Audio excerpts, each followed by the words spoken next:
Salut à toutes et à tous, j'espère que vous allez très bien les amis lecteurs. Bienvenue aujourd'hui sur ma chaîne pour un challenge, le challenge de Guimauze, du terrier de Guimauze, le Pumpkin Autumn Challenge. Donc accompagné de ma petite citrouille et de mes feuilles d'automne, je vais vous présenter un petit peu ma palle. Alors j'ai un petit peu fait comme l'olifant, j'ai vu que elle avait fait ça. Ça m'a fait sourire parce que moi je comptais faire la même chose, c'est-à-dire constituer ma palle pour ce challenge en prenant que des bouquins qui sont déjà dans ma palle. Petite dernière chose, j'ai oublié alors que c'est très important pour moi, je voulais vraiment remercier les nouvelles et les nouveaux arrivants.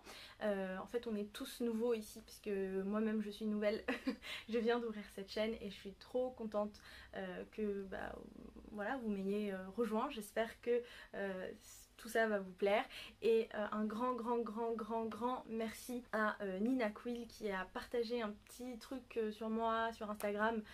C'est vraiment trop adorable de sa part, vraiment je la remercie énormément et du coup pour le coup je vous laisse vraiment avec la vidéo challenge.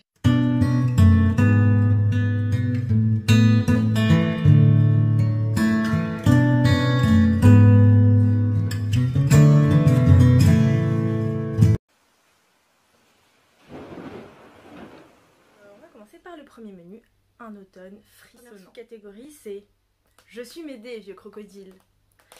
Donc les mots un petit peu clés ce sont trahison, policier, horreur, épouvante.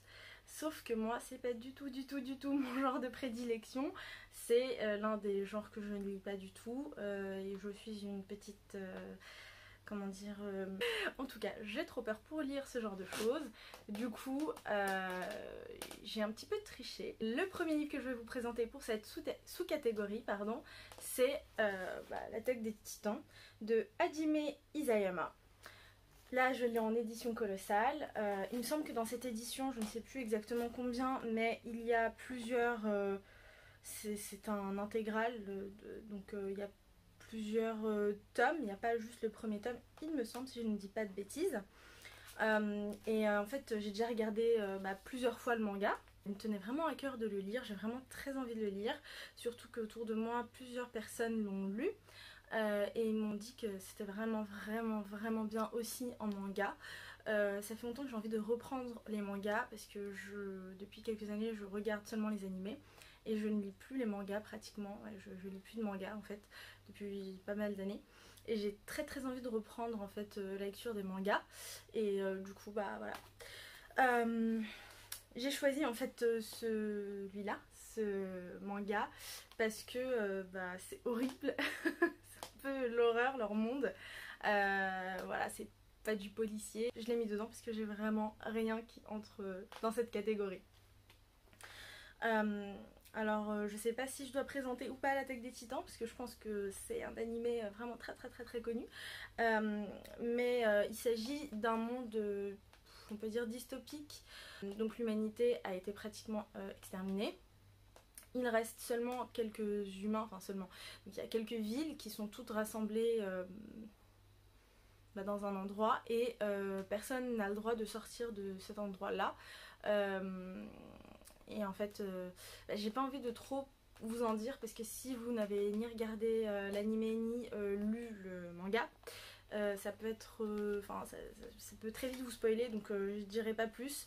Mais ce que j'aime dans cet animé du coup, parce que j'ai pas encore lu, c'est vraiment l'aspect réflexion, l'aspect vraiment philosophique et aussi l'aspect psychologie des personnages, parce que je trouve que les personnages sont vraiment très bien travaillés, ils sont cohérents et on s'attache, on s'identifie à certains, on en déteste d'autres et voilà. Je vous ferai un retour du coup quand je l'aurai commencé. Après j'ai choisi un autre livre qui peut entrer dans plusieurs catégories d'ailleurs et que j'ai déjà lu et relu parce qu'il s'agit de l'une des œuvres que sur lesquelles je travaille pour mon mémoire de recherche. Il s'agit de Incendie de Wajdi Mouawad, donc c'est une pièce de théâtre et j'ai choisi de la mettre, donc cette pièce dans cette catégorie là parce qu'elle C'est une histoire vraiment tragique en fait, vraiment vraiment tragique, c'est du tragique du coup, contemporain, et c'est vraiment horrible ce qui se passe là-dedans. J'ai pas envie de vous spoiler donc je vous dis rien, juste il s'agit d'une histoire qui se passe au Liban, pendant la guerre du Liban, qui concerne une femme en fait, qui est morte, qui a 2 enfants, donc des jumeaux, une fille et un garçon. Jeanne et Simon, voilà, Jeanne et Simon. Et en fait, elle meurt après 5 années de silence. En fait, à un moment, elle est rentrée chez elle et elle a plus jamais parlé en fait depuis ce jour. Du coup, la première scène, en fait, elle s'ouvre sur les jumeaux qui sont chez le notaire de leur mère et qui du coup lit son testament et explique que pour accéder à l'héritage qu'elle leur laisse, ils doivent faire un certain nombre de choses, dont retrouver leur frère et leur père. Du coup, voilà, ça c'est le début. C'est une réécriture d'Oedipe, et une très belle réécriture, et j'adore vraiment, vraiment cette pièce. Vous imaginez bien que sinon je travaillerais pas dessus pour mon mémoire. Mais voilà, je comptais vous la présenter de toute manière dans une vidéo plus complète, je pense. Donc on passe à la suite. Deuxième sous-catégorie, les chimères de la Sylve rouge. Gothique, vampire, créature de la nuit, macabre. Là encore, j'ai un petit peu triché. mais, parmi les mots-clés, il y a créature de la nuit. Et pour ceux et celles qui ont lu Le nom du vent, La peur du sage, eh bien, il y a un personnage que moi, je pourrais décrire comme créature de la nuit, c'est Auri. Alors, je l'appelle comme ça, je sais pas du tout si c'est comme ça que ça se prononce, mais moi je l'appelle comme ça quand je lis dans ma tête. Et du coup, ça fait très longtemps que j'ai envie de lire le petit roman qui lui est dédié. Donc Patrick Rothfuss a écrit La musique du silence. Voilà, ça raconte en fait l'histoire de Auri, et j'ai très envie de la découvrir, surtout que je suis complètement fan du travail de Patrick Rothfuss et que je suis complètement, mais c'est l'un de mes livres en fait préférés, Le nom du vent. Du coup je suis très contente de me replonger avec l'un des personnages de ce roman et de cet univers là. On passe à la troisième et dernière catégorie, sous-catégorie de cette catégorie, qui est Les supplices de la Belladone. Donc pour cette sous-catégorie, il faut lire un livre à la couverture noire, et j'ai choisi Waylander 3 de David Gemmell.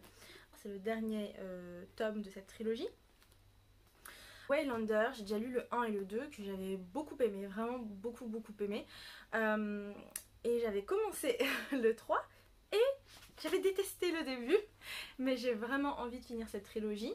Comme je l'ai acheté, et puis comme j'avais bien aimé le 1 et le 2, je me dis que voilà, on va passer un petit peu les clichés qui ne me plaisent pas dans le tome 3 et voilà, peut-être que j'aurai une bonne surprise, je verrai bien. Ça raconte l'histoire de Waylander qui au départ est un fermier, et ce qui se passe en fait c'est que sa famille et tout son village, il me semble, est trucidé, voilà. C'est le seul survivant, je sais plus en fait si c'est le seul survivant ou si il n'était pas au village au moment où tout le monde a été massacré, je ne sais plus.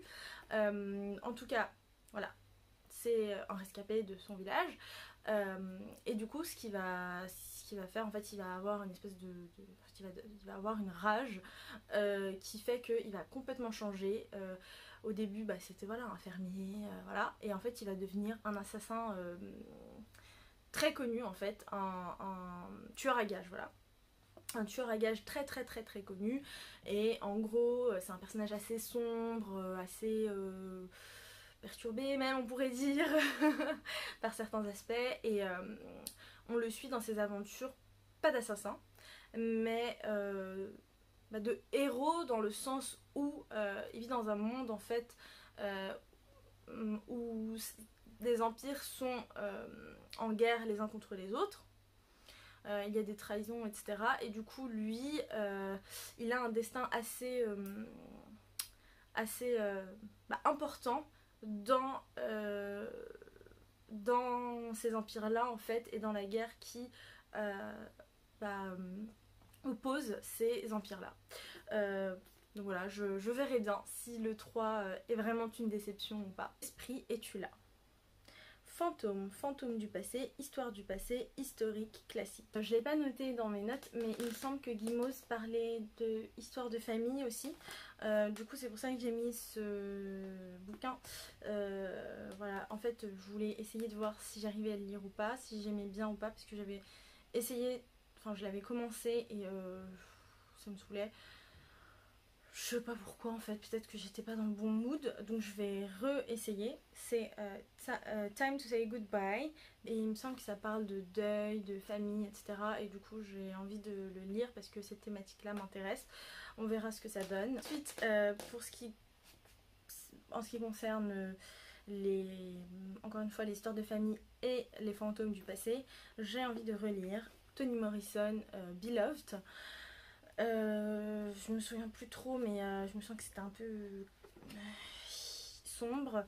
On est en 1856, j'ai une bonne mémoire, et en gros on est dans une famille afro-américaine, et il y a la mémoire en fait d'une mère. En fait je me souviens plus très bien, je me souviens juste qu'il y avait un bébé qui meurt encore bébé quoi, et il y a son fantôme en gros qui accompagne sa mère et qui la hante un petit peu. Je me souviens que ça m'avait, c'est très cru en fait et c'est très spécial, mais moi personnellement j'aime beaucoup Toni Morrison, donc j'avais vraiment envie de le relire, et cette fois-ci voilà, peut-être à noter, me faire une fiche dessus parce que c'est un bouquin que j'ai pas envie d'oublier en fait. Donc voilà. Et après sinon j'ai aussi un livre que j'ai pas tout lu parce que c'est des nouvelles, mais c'est Contes Fantastiques 1 de Hoffman. Pareil, j'aime beaucoup, vraiment j'aime beaucoup. Voilà, j'ai envie de cette fois-ci lire toutes les nouvelles. On verra bien ce que ça donne. On va passer donc à la deuxième catégorie qui est Automne, douceur de vivre.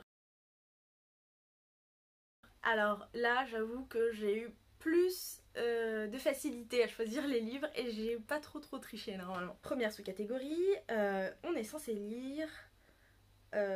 donc le titre d'abord, Il fait un temps épouvantail. J'adore ce jeu de mots. J'ai choisi un livre que j'ai déjà lu en français, mais que j'ai encore jamais lu en VO, en anglais. Et du coup, ce livre c'est A Thousand Splendid Suns. On va y arriver. De Khaled Hosseini. Donc je l'ai choisi parce qu'en fait je trouve que c'est joli et ça fait vraiment automne en fait. Les couleurs font vraiment, voilà, c'est des couleurs un peu automnales. Vous voyez qu'il est abîmé, je l'avais acheté à Londres dans un charity shop qui vendait des livres, donc c'est de l'occasion. Et ça raconte l'histoire de, si je me souviens parce que ça fait très longtemps que je l'avais lu en français, de Myriam qui a 15 ans et qui déménage à Kaboul, donc en Afghanistan, à la capitale, pour épouser, je sais plus, Rachid ou je sais plus, un gars. Et là-bas elle va rencontrer une jeune fille à laquelle elle va se lier vraiment d'amitié, et là en fait va exploser un petit peu ce qu'on connaît nous aujourd'hui malheureusement de l'Afghanistan, c'est les talibans. Donc c'est à ce moment là en fait les talibans vont prendre les territoires qu'ils ont eu pendant des années. Comment cette jeune fille fait preuve d'héroïsme au quotidien. Voilà, j'y suis arrivée. Deuxième sous-catégorie,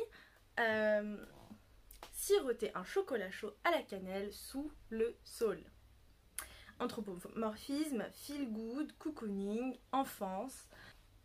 L'intégrale de Rupi Kaur. Donc l'édition est vraiment trop jolie. Donc le premier livre c'est Milk and Honey et le deuxième c'est The Sun and Her Flowers au pluriel. J'aime énormément la poésie, et pour moi voilà, mes livres de poésie c'est vraiment mes livres cocooning, donc c'est pour ça que j'ai décidé de mettre cette intégrale qu'on m'a offert il y a quelques mois pendant le confinement et que j'ai pas encore eu le temps de vraiment apprécier. Voilà, parce que c'est cocooning et voilà, cocooning c'est ce que ça m'évoque, de la poésie notamment. La rivière à l'envers de Jean-Claude Mourleva, ici en BD. Voilà, donc c'est le tome 1, ça aussi on me l'a offert pendant le confinement et enfin, après le confinement plutôt. Et voilà, bah enfance, cocooning, moi ça m'évoque la rivière à l'envers et je n'ai pas encore eu l'occasion de lire la BD, la version BD. Du coup il me tarde de découvrir tout ça. Donc on va passer à la troisième sous-catégorie de cette catégorie qui est va finir ton assiette, sinon pas de P7. Alors il s'agit de lire des choses en rapport avec les créatures légendaires, fantastiques, petits peuples, féeriques, contes et légendes. Créatures de légende, j'ai choisi de lire, ou de finir plutôt parce que j'ai déjà commencé, le tome 1 de Iskari. Donc le tome 1 c'est voilà, Asha, tueuse de dragons, commencé, et ça parle de dragons en fait. C'est de la fantasy, il me semble, plutôt jeune adulte. J'ai lu que les 3 premiers chapitres et j'ai pas pu lire la suite, mais j'aime déjà beaucoup le début. En fait, il s'agit d'un monde, donc c'est la fantasy orientale, et il s'agit d'un monde où raconter des histoires du passé, des histoires d'antan, légendaires, etc. Ça nourrit en fait le combustible des dragons qui fait qu'ils peuvent cracher du feu et du coup voilà, ça les nourrit et ils peuvent cracher du feu et eh bien, dévaster les villes où vivent les humains. Et donc Asha, qui est une princesse, la fille du roi de je sais plus quel royaume, elle adore raconter des histoires aux dragons. Et à cause d'elle, en fait, il y a eu, voilà, il y a un dragon, en plus un très grand dragon, un dragon légendaire ou je ne sais plus quoi, qui a dévasté une ville et qui par la même occasion l'a brûlée elle. Du coup on la suit elle dans son périple en fait. Ensuite un livre que j'ai tellement hâte, mais vous savez pas à quel point. J'ai lu en fait des petits bouts par-ci, des petits bouts par-là à travers les années, mais j'ai jamais lu en entier. Et du coup là j'ai le premier tome des Mille et une nuits, donc j'ai trop envie de commencer. Voilà, donc pour Contes et légendes, je pense qu'on est bon là-dedans. Encore dans Contes et légendes, j'ai choisi donc Kaamelott en BD, donc de Alexandre Astier. On ne le présente plus, je pense. J'ai le premier tome ici, je l'ai acheté il y a longtemps quand j'étais allée à Liège en Belgique et je l'ai jamais lu et c'est dommage parce que j'adore la série, vraiment j'adore la série.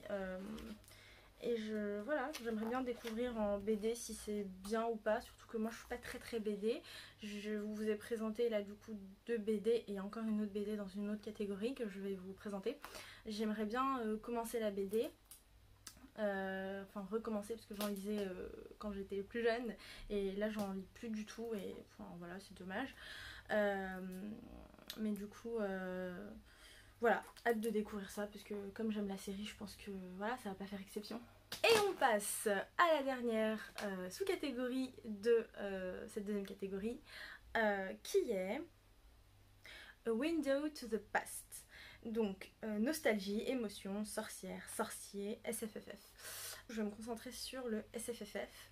En SFFF, donc science-fiction, fantasy, fantastique, j'ai en tout premier des nouvelles, donc un recueil de nouvelles So Far Away et autres nouvelles de Alain Damasio que j'ai pratiquement terminé en fait et que j'aime beaucoup pour l'instant. Voilà, Alain Damasio, j'ai très envie de lire La Horde de Contrevent, du Contrevent.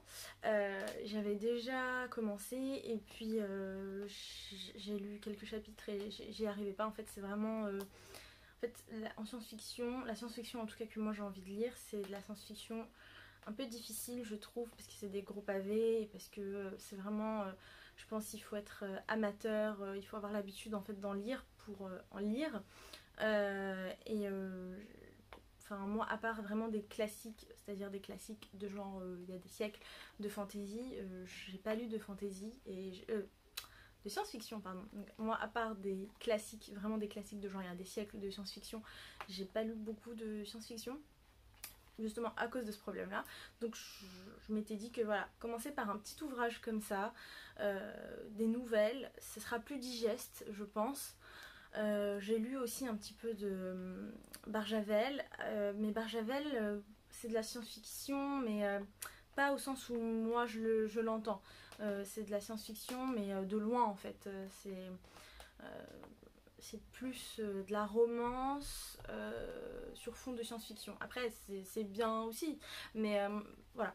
Du coup moi j'ai vraiment beaucoup aimé et justement parce que j'ai envie de lire La Horde du Contrevent, je vais vous présenter on va dire l'introduction l'introduction qui je pense va me permettre d'entrer dans cet univers et de lire les romans plus facilement. La Horde du Contrevent, donc c'est par Eric Enino, si je dis pas n'importe quoi.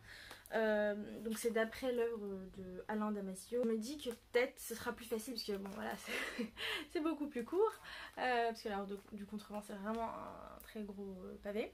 Et je me dis que voilà, si j'aime bien en BD, et je pense que je vais aimer, si j'aime bien en BD, ce sera peut-être plus facile en fait de lire la Pavasse. Dernière catégorie, et pas des moindres, parce qu'il s'agit de ma catégorie préférée personnellement, il s'agit de Automne des Enchanteresses. Du coup, la première sous-catégorie, ce sont les rêves d'aurore, et il s'agit de lire des livres sur le militantisme, sur les causes telles que la cause LGBTQI+.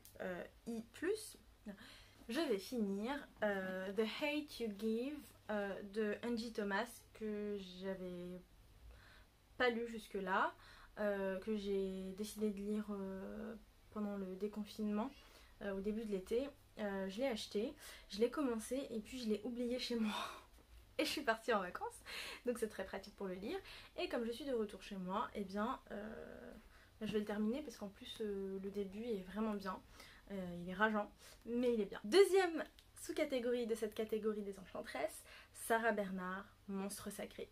Donc ici il s'agit de lire des choses en dramaturgie, sur donc le théâtre et des choses relatives à l'art en général. Là j'ai plusieurs livres et je pense que je lirai encore plus de livres si j'y arrive. Parce que c'est mon sujet de mémoire personnellement. Voilà, je travaille sur le théâtre moderne, la tragédie moderne et plus particulièrement donc sur l'auteur, le dramaturge Wajdi Mouawad. Donc là j'ai un titre en théâtre et après il me semble que j'en ai 3 ou 4 qui sont plus du théorique. Donc je vous présente ça tout de suite. Donc, du même auteur que Incendie, l'auteur sur lequel je travaille, Littoral, qui en fait est le premier volet d'une tétralogie d'une tétralogie dont Incendie est du coup le deuxième volet et le troisième volet c'est Forêt. Je ne l'ai pas sur moi mais il est aussi dans cette catégorie.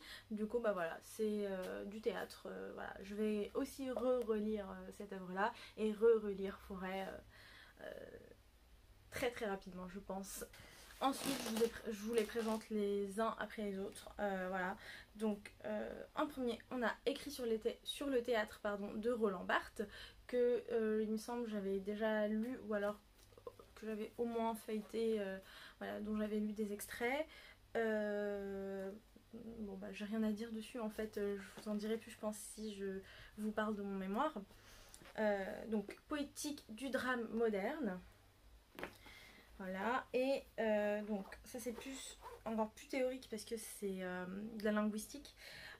Donc médiativité, polyphonie et modalité en français. Études synchroniques et diachroniques. Voilà, donc c'est vraiment des livres voilà, théoriques et qui servent à la recherche. Un dernier, Langue d'anima qui est le fruit en fait d'un colloque de chercheurs français en linguistique sur en fait, le roman de Wajdi Mouawad, Anima.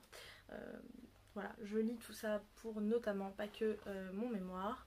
Mais voilà, je vous en dirai peut-être plus si je vous fais des vidéos sur mon mémoire de recherche. Troisième sous-catégorie des enchanteresses, les écailles de Mélusine, donc féminisme, transformation, métamorphose. Et pour ça, j'ai 3 bouquins, il me semble, à vous présenter. En premier, un grand classique du féminisme, Olympe de Gouges, Femme réveille-toi, que j'avais déjà lu mais que j'ai envie de relire et d'annoter cette fois-ci. Ensuite, un classique que j'ai déjà commencé il y a 2 ans je pense, 1 an et demi, 2 ans, et que j'ai pas terminé. J'étais au tout début et j'y arrivais pas, en fait c'était trop descriptif pour moi. Mais bon, j'aimerais quand même essayer, réessayer. On verra bien ce que ça donne. Donc c'est La Servante écarlate de Margaret Atwood. Voilà, je pense que je peux me passer de présentation ici aussi. Il y a une série Netflix, je l'ai pas regardée parce que j'y suis une flippette. Voilà, je pense que lire me dérangera moins que de regarder en fait. On verra bien ce que ça donne. Et en dernier, alors j'ai peur d'être déçue de cette lecture vraiment. Parce que en fait voilà, c'est un roman, donc L'intérêt de l'enfant de Ian McEwan, qui était sorti au cinéma et j'étais allée le voir à sa sortie et j'avais adoré ce film. Enfin vraiment, si vous avez l'occasion de le regarder, allez-y, regardez-le, il est magnifique. Et en fait j'aime beaucoup parce que en fait on parle d'un juge, donc d'une femme juge, juge pour enfants, qui est à Londres. Et en fait elle a un cas d'enfant dont les parents sont témoins de Jéhovah il me semble, et l'enfant a un cancer ou je sais plus, une maladie qui fait qu'il doit se faire transfuser du sang, alors pour avoir une... avant l'opération ou je sais plus, enfin en tout cas il doit avoir une transfusion. Et en fait dans les croyances de ses parents, le sang c'est ce qui transporte l'âme, et du coup on ne peut pas mélanger son âme à l'âme de quelqu'un d'autre, et comme on ne peut pas mélanger son âme à l'âme de quelqu'un d'autre, fatalement la transfusion c'est mélanger son âme à l'âme de quelqu'un d'autre.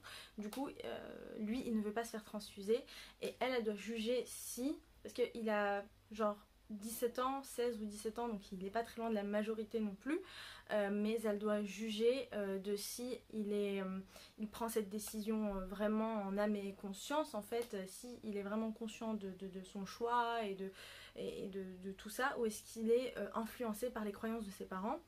Voilà, je vous raconte pas plus, et on suit en fait l'histoire de ces deux personnes, à la fois de la vie de Fiona qui est la juge, indépendamment voilà, de son métier de juge, et de son histoire avec cet enfant là, de cet ado là plutôt. Et c'était vraiment magnifique, c'était vraiment super touchant, poignant, et c'était très beau en fait, la manière dont le film était fait c'était très beau, et j'espère que le livre sera aussi fort que le film. Voilà, et du coup pourquoi je l'ai mis dans cette catégorie là, parce que pour moi c'est ce qui s'approche le plus d'une œuvre féministe, dans le sens où en fait comment dire, on parle de la cause des femmes sans voilà, écrire un roman, enfin en tout cas faire un film sur les femmes et en criant oui alors voilà c'est féministe, c'est féministe. On met juste en avant un portrait de femme normalement comme on mettrait un portrait d'homme en avant, voilà, naturellement en fait. Et ça j'ai vraiment beaucoup aimé, parce que voilà, c'est tout en j'ai plus le mot, c'est pas ostentatoire, et c'est en filigrane, et voilà, il faut savoir lire entre les lignes en fait. Et voilà, ce côté petit peu naturel, on va dire, m'a beaucoup plu parce que le monde devrait être comme ça en fait. On devrait faire des portraits de femmes comme on fait des portraits d'hommes et pas se battre pour avoir... Enfin, on devrait pas avoir à se battre pour le faire en fait, ça devrait être normal. Et du coup, bah voilà pourquoi je l'ai mis là-dedans. Dernière sous-catégorie des Enchanteresses et du coup de ce challenge 2020, édition 2020, Nausicaa de la Vallée du Vent. Alors avant même d'avoir entendu dans la vidéo de Guimauze les mots-clés, j'ai entendu Nausicaa de la Vallée du Vent. Et j'étais aux anges parce que j'ai vu le film plusieurs fois mais j'ai jamais lu la BD et j'ai tellement envie de la lire. Là je l'ai oublié, voilà, je l'ai pas sur moi, je l'ai oublié chez de la famille en campagne donc voilà, mais ça ne veut pas dire que je ne la lirai pas, je la lirai quand même. Donc du coup bien sûr je pense que vous avez compris de quoi il s'agit, mais du coup de la BD de Nausicaa de la Vallée du Vent, le tome 1 de Miyazaki. On m'a dit que du bien de cette BD, on m'a dit que en gros le film c'était genre un résumé voilà à peu près du premier tome, donc si c'est juste un résumé du premier tome ça promet, sachant qu'il y a 7 tomes, j'ai juste envie de me régaler en fait, donc j'ai trop hâte. Donc pour les mots-clés, nature writing, écologie, nature, post-apocalyptique, j'ai je pense pas que ça en fait, je croyais que j'avais mis d'autres livres mais en fait c'est tout. Je vous ai dit, ma palle est très susceptible de se mouvoir, de changer, de diminuer, de grossir. On verra bien ce que ça donne. En tout cas, je vous remercie beaucoup d'avoir regardé ma vidéo. Si elle vous a plu, mettez un pouce bleu. N'hésitez pas à commenter, à me dire ce que vous comptez lire et si certains titres vous ont parlé ou non. En attendant, bah, je vous dis très bonne lecture et à très vite j'espère. Salut!